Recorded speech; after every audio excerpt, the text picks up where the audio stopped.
Exodus 34.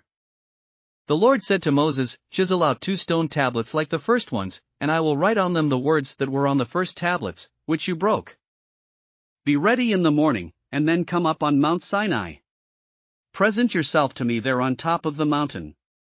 No one is to come with you or be seen anywhere on the mountain, not even the flocks and herds may graze in front of the mountain." So Moses chiseled out 2 stone tablets like the first ones and went up Mount Sinai early in the morning, as the Lord had commanded him, and he carried the 2 stone tablets in his hands. Then the Lord came down in the cloud and stood there with him and proclaimed his name, the Lord. And he passed in front of Moses, proclaiming, the Lord, the compassionate and gracious God, slow to anger, abounding in love and faithfulness, maintaining love to thousands, and forgiving wickedness, rebellion and sin.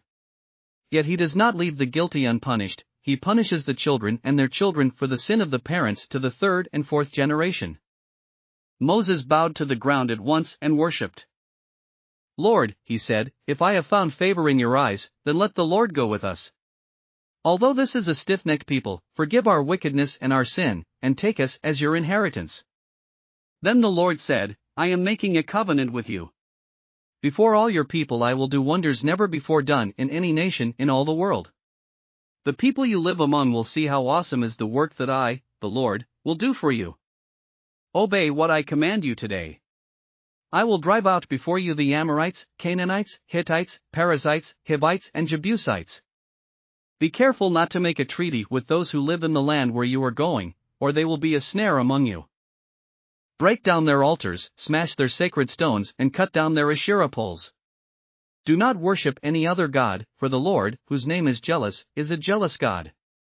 Be careful not to make a treaty with those who live in the land, for when they prostitute themselves to their gods and sacrifice to them, they will invite you and you will eat their sacrifices.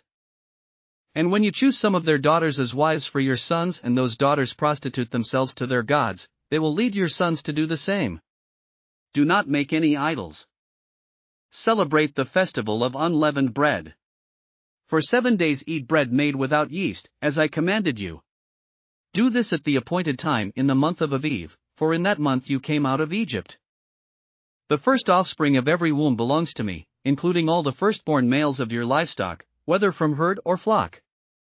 Redeem the firstborn donkey with a lamb, but if you do not redeem it, break its neck. Redeem all your firstborn sons. No one is to appear before me empty-handed.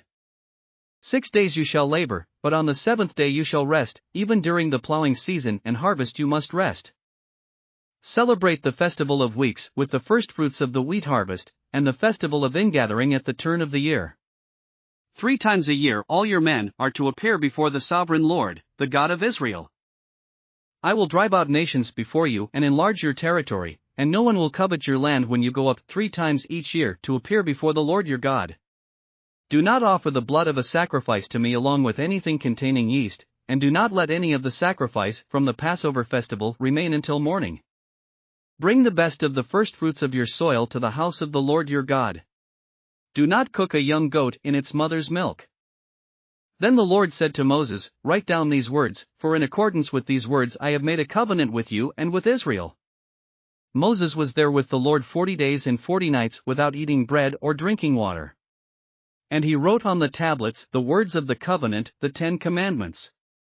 When Moses came down from Mount Sinai with the 2 tablets of the covenant law in his hands, he was not aware that his face was radiant because he had spoken with the Lord. When Aaron and all the Israelites saw Moses, his face was radiant, and they were afraid to come near him.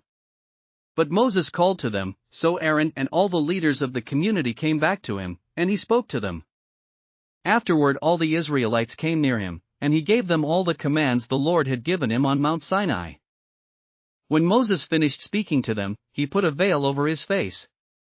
But whenever he entered the Lord's presence to speak with him, he removed the veil until he came out.